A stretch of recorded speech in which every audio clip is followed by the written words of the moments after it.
अस्सलाम वालेकुम students. Ring theory के क्विज को आज हम डिस्कस कर रहे हैं इस वीडियो के अंदर। तो क्वेश्चन नंबर 1 है हमारे पास। इस सवाल में रिंग हमें दिया हुआ था Z7। The ring Z7 is, पहली ऑप्शन थी commutative ring without unity, ring with zero divisors, non commutative ring without zero divisors या इंटीग्रल डोमेन। तो इसमें ऑप्शन डी जो है ये हमारे पास करेक्ट ऑप्शन है कि जो Z7 है ये इंटीग्रल डोमेन है। उसकी रीजन क्या है? ये जो फर्स्ट ऑप्शन थी जिसमें कम्यूटेटिव रिंग दिया हुआ था विदाउट यूनिटी, अब इसमें Z7 जो है ये कम्यूटेटिव रिंग होता है और इसमें यूनिटी भी मौजूद होती है। ठीक है ना। Z7 इज वन जो है ये बिलोंग करता है Z7 को। तो ऑप्शन वन जो ए जो है ये करेक्ट नहीं है। इस तरह नेक्स्ट कह रहे जी रिंग विद जीरो डिवाइजर्स। अब Z7 का जो ऑर्डर है ये आपके पास 7 है जो कि प्राइम है। ठीक है ना।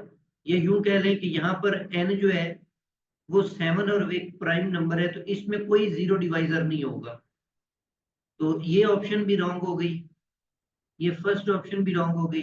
नॉन कम्यूटेटिव की बात कर दी तो Z7 तो कम्यूटेटिव होता है, तो इसका मतलब है ये भी रॉन्ग है। जस्ट आपके पास ये फोर्थ ऑप्शन जो है ये करेक्ट ऑप्शन। सेकंड क्वेश्चन था number of units in Z5। तो इसकी ऑप्शन सी जो है ये करेक्ट ऑप्शन थी। ये मैंने स्लाइड्स में आपको फार्मूला दिया हुआ था कि जो नंबर ऑफ यूनिट्स होते हैं Zn के अंदर उसका फार्मूला होता है जी फाई ऑफ n। ठीक है ना। तो अब यहाँ पे n की कीमत 5 है, तो फाई ऑफ 5। तो यहाँ पर बेसिकली हमने ये फार्मूला अप्लाई कर दिया है कि अगर n प्राइम हो, इफ n इज प्राइम, तो उस सूरत में फाई ऑफ n होता है जी n रेज टू पावर, इसकी जो भी मतलब sorry p raise to power n minus p raise to power n minus 1। अब हमारे पास n चूंकि है ही 5, तो इसका मतलब हुआ कि हम उसको फिर यूं लिखेंगे फाई ऑफ 5। तो यहाँ पर 5 रेज टू पावर 1 है, तो 5 raise to power 1 minus 5 raise to power 1 minus 1। तो ये 5 हो जाएगा और ये 1 हो जाएगा और ये 4 आंसर इसका आ जाएगा। तो correct option is 4। Question number 3 है कि which of the following set is not a ring. तो सेट ऑफ रियल नंबर्स भी रिंग होता है, सेट ऑफ रैशनल नंबर्स भी रिंग होता है, सेट ऑफ नेचुरल नंबर जो है ये रिंग नहीं होता, सेट ऑफ इंटीजर्स जो है ये भी रिंग होता है। तो सी ऑप्शन जो है ये करेक्ट है कि set of natural number is not a ring. Question number 4 है कि every commutative ring is a field if it is finite and with zero divisor, infinite with zero divisor, finite and without zero divisor, infinite and without zero divisor। तो option C जो है ये यहाँ पे correct है। ये एक theorem हमने पढ़ा था कि थ्योरम की स्टेटमेंट ये थी कि every finite integral domain is a field. तो उस लिहाज से ऑप्शन सी करेक्ट है, बाकी सारी ऑप्शन जो है ये रॉन्ग है। क्वेश्चन नंबर 5 है characteristics of an integral domain. तो ये भी हमारे पास एक थ्योरम था कि the characteristic of an integral domain are is either zero और प्राइम। तो इसकी भी फर्स्ट ऑप्शन जो है जीरो और prime, this is the correct option, A option is the correct option. Question number 6 था कि set of integer is field होता है, इंटीग्रल डोमेन होता है, डिवीजन रिंग होता है या नन ऑफ दीज होता है। अब मैंने इन तीनों की डेफिनेशन नीचे राइट कर दी है। यहाँ पर करेक्ट ऑप्शन जो है वो इंटीग्रल डोमेन है। क्योंकि डिवीजन रिंग वो होता है, a ring with unity is said to be division ring if it if its every non-zero element is units। मतलब उसका जो भी नॉन जीरो एलिमेंट है उसका इनवर्स एग्जिस्ट करना चाहिए। यूनिट उसको कहते हैं जिसका मल्टीप्लिकेटिव इनवर्स एग्जिस्ट करता हो। तो z के एलिमेंट्स जो है 1 और -1 के अलावा किसी का भी इनवर्स एग्जिस्ट नहीं करता। तो इट मींस कि z जो है वो डिवीजन रिंग नहीं है। सिमिलरली ये फील्ड भी नहीं है, क्योंकि a commutative division ring is called field, क्योंकि फील्ड का डिवीजन रिंग होना जरूरी है। तो ये चूंकि डिवीजन रिंग ही नहीं है, इस वजह से ये फील्ड भी नहीं है। इंटीग्रल डोमेन क्या होती है? A commutative ring is called an integral domain if it has no zero divisors। तो Z के अंदर जीरो डिवाइजर भी नहीं है। अब जीरो डिवाइजर का हमें पता है कि दो नंबर्स जिनको आप मल्टीप्लाई करें तो जीरो आंसर है, जबकि कंडीशन ये है कि A भी जीरो ना हो और B भी जीरो ना हो। नॉन जीरो नंबर्स को मल्टीप्लाई करने से अगर जीरो आंसर मिल रहा हो उसको हम बोलते हैं जीरो डिवाइजर्स। तो Z में तो ऐसे कोई इंटीजर्स भी नहीं है जिनको मल्टीप्लाई करें तो जीरो आ जाए। तो इसका मतलब है कि Z के अंदर कोई भी जीरो डिवाइजर मौजूद नहीं है, इसलिए Z एक इंटीग्रल डोमेन है। क्वेश्चन नंबर 7 है, the ring power set of S with addition is defined as A union B minus A intersection B। इसको हम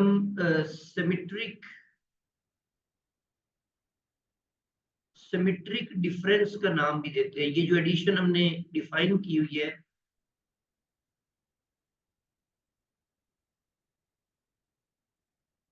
अच्छा एडिशन इस तरह से डिफाइन की हुई है और मल्टीप्लिकेशन इस तरह से डिफाइन की हुई है।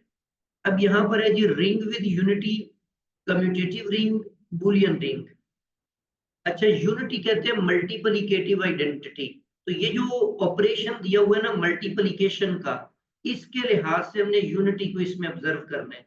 तो नीचे मैंने ये एग्जांपल दी हुई है कि जो आपके पास ग्राउंड सेट है ना एस यूनिवर्सल सेट, उसका अगर आप ए के साथ प्रोडक्ट लेते हैं तो इसका मतलब होगा जी ए इंटरसेक्शन एस, और एस जो कि सुपर सेट है, ए उसका सबसेट है, तो आंसर उसका सबसेट आ जाएगा। मतलब यहाँ पर ये ऐसे है कि ए डॉट एस भी ए के बराबर है और एस डॉट ए भी ए के बराबर है। तो इसका मतलब है कि एस जो है ये plays the role of identity.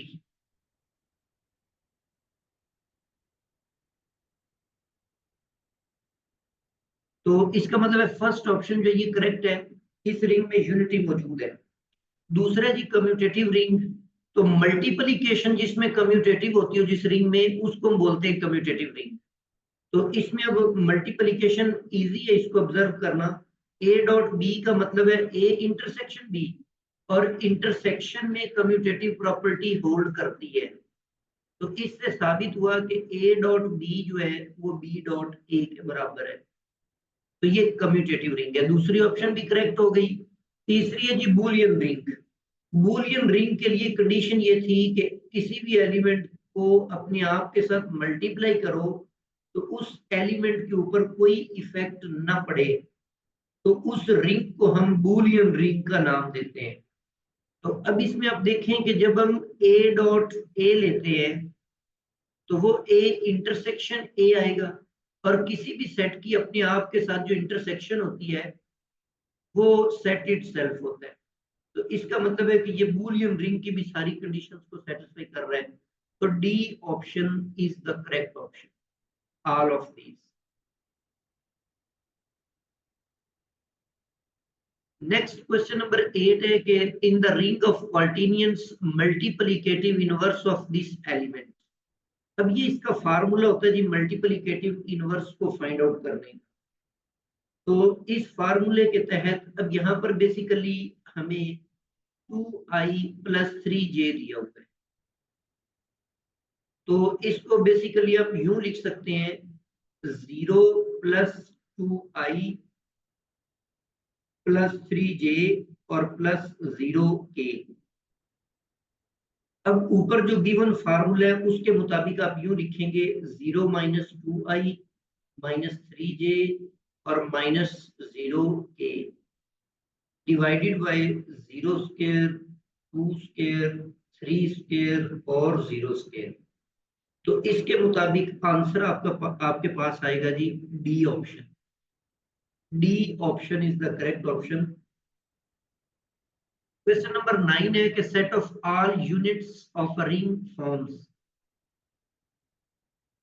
Units हम उन एलिमेंट्स को कहते हैं जिनका मल्टीप्लिकेटिव इनवर्स एग्जिस्ट करता हो। तो जाहिर बात है जब उनका मल्टीप्लिकेटिव इनवर्स एग्जिस्ट करता होगा तो उस सूरत में वो ग्रुप बनाएंगे with respect to multiplication. Under addition group नहीं बनाएंगे और रिंग भी वो नहीं बनाएंगे। तो a group with respect to multiplication इसकी प्रॉपर्टीज को satisfy. C option is the correct. Next आपके पास है जी which of the following is not true. Not true बताना है। A ring R is commutative if and only if. ये आपके पास करेक्ट है, ये थ्योरम की स्टेटमेंट है। सेकंड ऑप्शन है a ring R is commutative if and only if a plus b into a minus b is equal to a square। ये भी correct option है। ये जो सी ऑप्शन है ना इसके बारे में एक सवाल है। ये यहाँ पर जो कंडीशन दी हुई है ना इफ एंड ओनली इफ वाली, ये इसमें होल्ड नहीं करते। ठीक है ना, मतलब ये भी एक थ्योरम दिया हुआ था बट वो इफ के साथ था, इफ एंड ओनली इफ नहीं था। मतलब ये नेसेसरी एंड सफिशिएंट कंडीशन नहीं है। जैसे यहाँ पर एक मिसाल दी हुई है कि ये जो रिंग है दिस इज नॉट कम्यूटेटिव। तो इसमें आप कोई भी इस तरह की एग्जांपल्स लेकर उनको मल्टीप्लाई करके देख लीजिएगा तो ये ये जो कम्यूटेटिव प्रॉपर्टी को सेटिस्फाई नहीं करेगा। ये रिंग कम्यूटेटिव नहीं है। लेकिन अगर आप इसमें ये वाली प्रॉपर्टी चेक करेंगे तो ये प्रॉपर्टी इसमें होल्ड कर रही होगी। तो इसका मतलब है कि ये जो सी ऑप्शन है ना ये करेक्ट नहीं है। ये सिर्फ सफिशिएंट कंडीशन है, नेसेसरी कंडीशन नहीं है ये। तो C is the correct option. This is not true.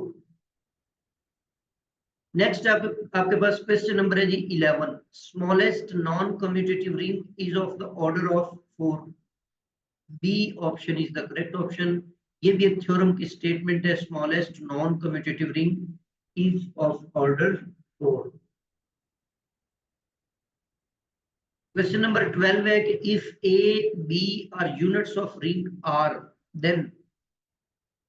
ये जो प्रोडक्ट होता है यूनिट्स का वो भी एक यूनिट होता है, क्योंकि अभी हम पीछे एक थ्योरम पढ़ चुके हैं कि जो यूनिट्स होते हैं वो अंडर मल्टीप्लिकेशन ग्रुप बनाते हैं। तो ये तभी पॉसिबल होगा कि जब उनका जो प्रोडक्ट है वो भी एक यूनिट हो, मतलब कुलियर property with respect to multiplication set. B option जो है उन यूनिट्स की एडिशन की यूनिट होती है। इसकी मिसाल हम ले लेते हैं, जैसे Z8 है। ठीक है ना, तो इसके अगर आप यूनिट्स देखें, यूनिट्स ऑफ Z8, तो यूनिट्स वो होते हैं जो मल्टीप्लिकेटिव इनवर्स एग्जिस्ट करता हो। और Zn के अंदर वो होंगे जो n के साथ प्राइम होंगे। अब 8 के साथ प्राइम कौन है? 1 2 नहीं है, 3 नहीं है, 4 3 है, सॉरी 5 भी है और 7। ये इसके अंदर 4 यूनिट्स। अब जैसे मिसाल में ले लेता हूँ कि 1 और 3 ये 2 यूनिट्स हैं। तो अगर हम इनको सम अप करें तो रिजल्ट हमारे पास 4 आता है, विच इज नॉट यूनिट। ये यूनिट नहीं है। तो इसका मतलब है कि 2 यूनिट्स का जो सम होता है वो यूनिट नहीं होता। तो इसका मतलब है कि A option is the correct. Question number 13 है कि number of zero divisors in Z12। तो जीरो डिवाइजर्स का भी फार्मूला ये था कि n minus pi of n minus 1। ठीक है ना, ये हमारे पास होता है number of zero divisors in ZN, ये तमाम रिंग्स के लिए जनरल फार्मूला नहीं है, बल्कि ये ZN के अंदर जो जीरो डिवाइजर्स होते हैं उनकी तादाद निकालने का फार्मूला। तो इस फार्मूले के तहत हमारे पास 7 जो है ये करेक्ट ऑप्शन है। Z12 के अंदर 7 जीरो डिवाइजर्स होंगे।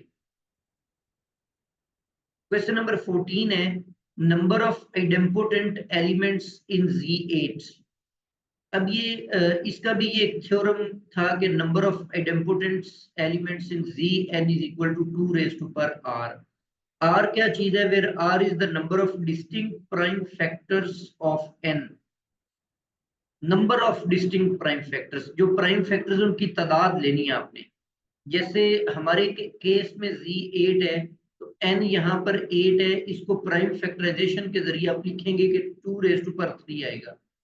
तो इसमें सिर्फ एक ही प्राइम नंबर है जो कि 2 है, तो इसीलिए आप 2 की ताकत 1 लिखेंगे तो आंसर इसका 2 आ जाएगा। तो इसमें 2 आइडेम्पोटेंट एलिमेंट्स हैं और वो आई थिंक 0 और 1 नहीं होंगे।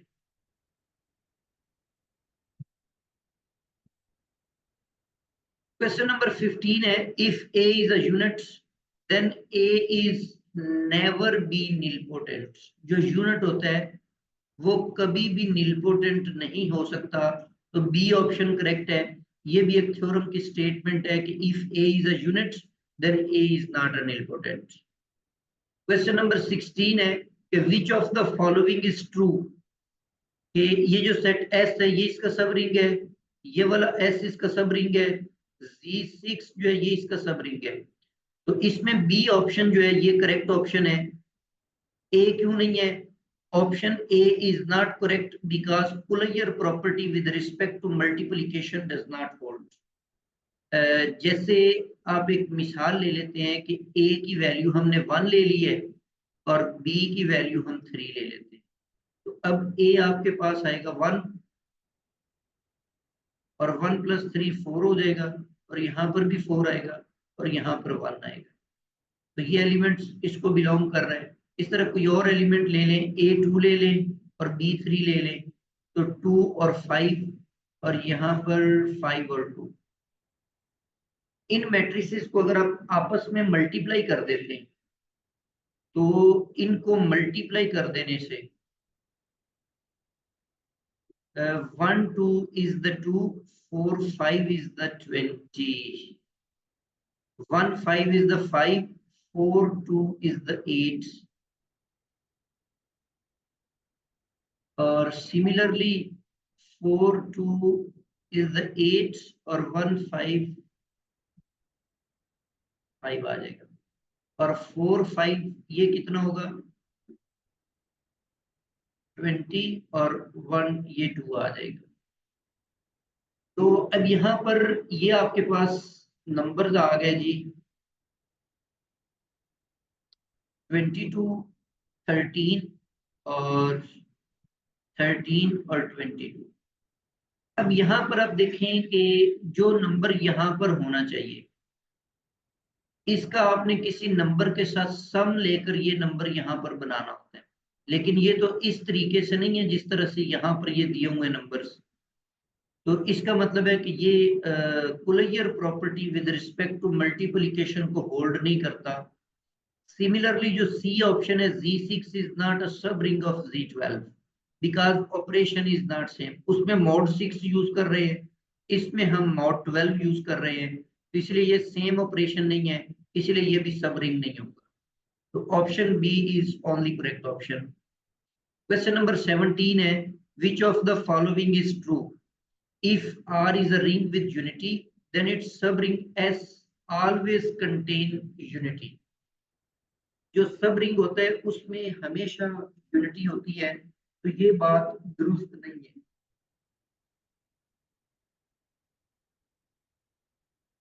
मतलब जो सब रिंग होगा उसके अगर बड़े रिंग के अंदर यूनिटी है तो स्मॉलर के अंदर जो उसका सब रिंग है उसके अंदर लाजमी नहीं यूनिटी हो। इसकी एग्जांपल मैंने लेक्चर्स में लिखी हुई है, वो एग्जांपल्स आप देख लीजिएगा। बी ऑप्शन है कि unity of subring S is always same as the unity of R. तो ये पहले तो ये लाजमी नहीं है कि यूनिटी उसमें एग्जिस्ट करे, लेकिन अगर यूनिटी उसमें एग्जिस्ट कर जाती है तो फिर ये भी लाजमी नहीं है कि वो यूनिटी जो रिंग है, ग्राउंड रिंग है, और उसकी यूनिटी ये दोनों सेम हो, ये लाजमी नहीं। सी जो है, if characteristic of ring is non-zero then characteristic of S is also non-zero। ये सही बात है, दिस इज करेक्ट ऑप्शन। कि अगर R की रिंग की जो करेक्टरिस्टिक है अगर वो नॉन जीरो है तो फिर उसके सब रिंग की करेक्टरिस्टिक भी नॉन जीरो होगी। तो C is the correct option. ऊपर वाली दोनों बातें सही नहीं है। ये मैंने थ्योरम्स और इनकी एग्जांपल्स स्लाइड्स में लिखी हुई हैं। तो सी ऑप्शन जो है ये करेक्ट ऑप्शन है। क्वेश्चन नंबर 18 है, number of zero divisors in Q और Z6 का डायरेक्ट प्रोडक्ट। इनके डायरेक्ट प्रोडक्ट में आपने बताना है कि कौन कौन से आपके पास जीरो डिवाइजर है। अब ये जो क्यू है इसके अंदर तो जीरो डिवाइजर होता ही नहीं। There are no zero divisors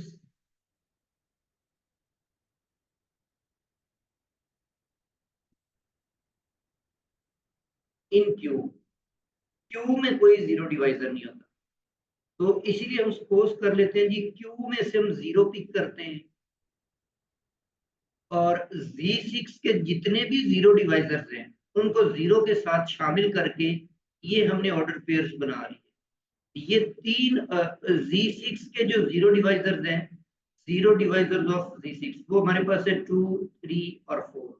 उसकी वजह ये है कि 2 और 3 को जब आप ज़रब देते हैं तो वो 6 आता है और मॉड 6 में ये 0 होता है। इस तरह 3 को जब आप 4 से ज़रब देते हैं तो वो 12 आएगा, वो भी मॉड 6 में 0 होता है। तो ये नॉन जीरो नंबर्स हैं, इनका प्रोडक्ट जो है वो 0 आ गया, तो इसका मतलब है कि ये जीरो डिवाइजर। तो टोटल 3 जीरो डिवाइजर्स होते हैं इसमें। करेक्ट ऑप्शन जो है वो बी ऑप्शन। नेक्स्ट हमारे पास है जी, how many ring homomorphism can be constructed from Z cross Z to Z।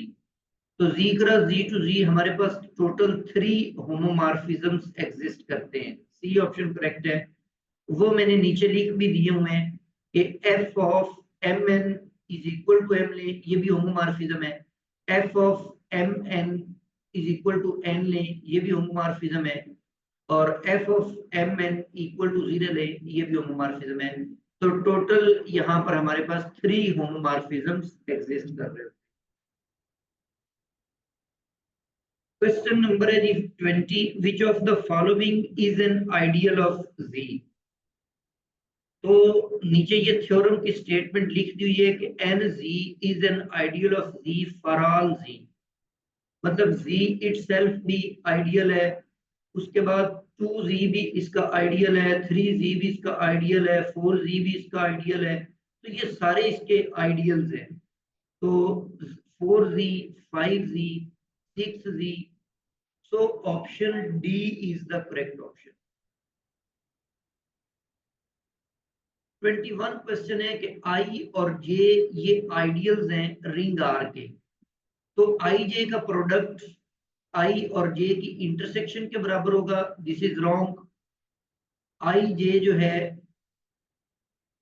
ये equal to I union J होगा, this is also wrong. I J superset होगा आई इंटरसेक्शन जे का, this is also wrong. Correct option is none of these. Actually यहाँ पर हमारे पास दो theorems हैं product और इंटरसेक्शन के हवाले से। आई और जे अगर आइडियल्स हैं रिंग आर के, उस सूरत में आई जे सबसेट होगा आई इंटरसेक्शन जे का। एक तो ये रिलेशन इन दोनों में। दूसरा रिलेशन ये है कि अगर आई जे आइडियल्स हो, अब रिंग के ऊपर कुछ इजाफी कंडीशंस हैं। पहले ये है कि ये कम्यूटेटिव रिंग हो विद यूनिटी हो और आई प्लस जे जो है वो आर के बराबर हो। उस सूरत में ये इक्वालिटी होल्ड करती है। जितनी इंफॉर्मेशन उसने दी हुई है वो सिर्फ ये ऊपर वाला जो सबसेट वाला रिलेशन है वो होल्ड करता है, जो हमें ऑप्शंस में गिवन नहीं है। So none of these is the correct option. Next हमारे पास है जी 8z 12z are two ideals of z, then quotient of ideals 12z और रेशियो 12 8z। अब इसका अगर हम ये एक फार्मूला है जिसके जरिए से हम इस क्वेश्चन को फाइंड करते हैं, मतलब जो पहले वाला रिंग होता है इसका 12 हमने डिवाइड करना है 12 और 8 के जीसीडी से। 12 और 8 का जीसीडी 4 होता है, तो 12 को 4 पे डिवाइड करें तो 3 आता है, तो 3 से जनरेट होने वाला सेट होता है 3 से। अब ये तो ऑप्शन यहाँ पर गिवन ही नहीं है, तो एक्चुअली इस क्वेश्चन की ऑप्शन जो थी वो यहाँ पे गिवन नहीं थी। जब ये टेस्ट मैंने आपको सेंड किया तो ये इसमें 2z 4z 6z और 20z, तो इसमें ये थोड़ी सी मिस्टेक हो गई। यहाँ पर अगर आप 3z कर ले तो फिर ये ए ऑप्शन ट्रू होगा। क्वेश्चन नंबर 23 है कि ring of integers, in ring of integer z ideal 2z। अब ये जो 2z है ये प्रिंसिपल आइडियल है, ये मैक्सिमल आइडियल है, या ये प्रिंसिपल और मैक्सिमल दोनों है। तो करेक्ट ऑप्शन सी है। यहाँ पर हम ये रिजल्ट्स यूज कर रहे हैं कि एन जी जो होता है ये प्रिंसिपल आइडियल होता है जी का तमाम एन के लिए, और in ring of integers n जी मैक्सिमल होता है उस सूरत में अगर एन प्राइम हो। तो अब ये 2z आया हुआ है तो ये प्रिंसिपल तो है ही और 2 प्राइम भी है, तो इसीलिए ये मैक्सिमल आइडियल भी है। So both principal and maximal ideal is the correct option. Question number 24 है in a finite commutative ring with unity an ideal is maximal if and only if it is prime ideal. ये भी basically एक theorem की statement है कि in a finite commutative ring with unity an ideal is maximal if and only if it is a prime ideal। Next हमारे पास last question है जी which of the following is not a simple ring. अब simple ring की जो definition है वो ये होती है a ring having no proper ideal. ठीक है, इस वो सिंपल होता है। ये वाला रिंग जो होता है ये सिंपल होता है। अब यहाँ पर आप क्यू देखें तो क्यू जो है ये सिंपल नहीं है, सॉरी क्यू सिंपल है, क्योंकि क्यू का जो ना आइडियल प्रॉपर आइडियल एग्जिस्ट ही नहीं करता। ठीक है, Q is simple because it has no ideal. Q का कोई प्रॉपर आइडियल नहीं होता, जीरो या फिर इटसेल्फ, इनको आप आइडियल कह सकते हैं। और Z5 जो है, अच्छा नॉट सिंपल पूछा हुआ था, ये तो सिंपल हो गया, क्यू सिंपल है, तो ये ऑप्शन तो करेक्ट नहीं है।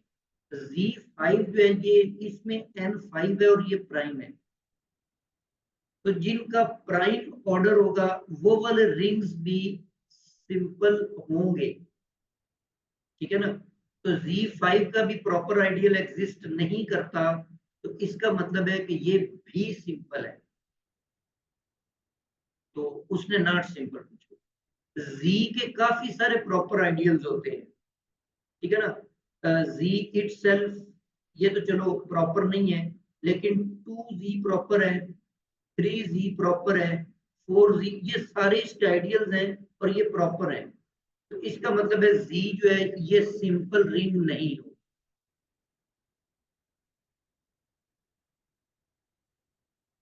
यस यस यस, ये आपने सही बात बताई है कि Q जो है ये फील्ड है और फील्ड का प्रॉपर आइडियल नहीं होता, तो इसीलिए ये सिंपल सिंपल रिंग होगा।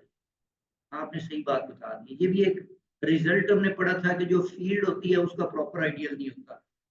इस लिहाज से Z5 भी एक फील्ड है, क्योंकि इसका ऑर्डर भी प्राइम, और जिसका ऑर्डर प्राइम होता है जिस रिंग का, वो भी फील्ड होती है।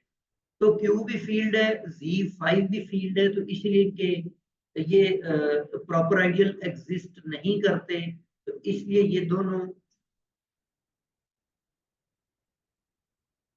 Q का, हाँ ठीक है। सिर्फ Z आपके पास एक ऐसा है जो कि सिंपल रिंग नहीं हो, बाकी दोनों सिंपल है।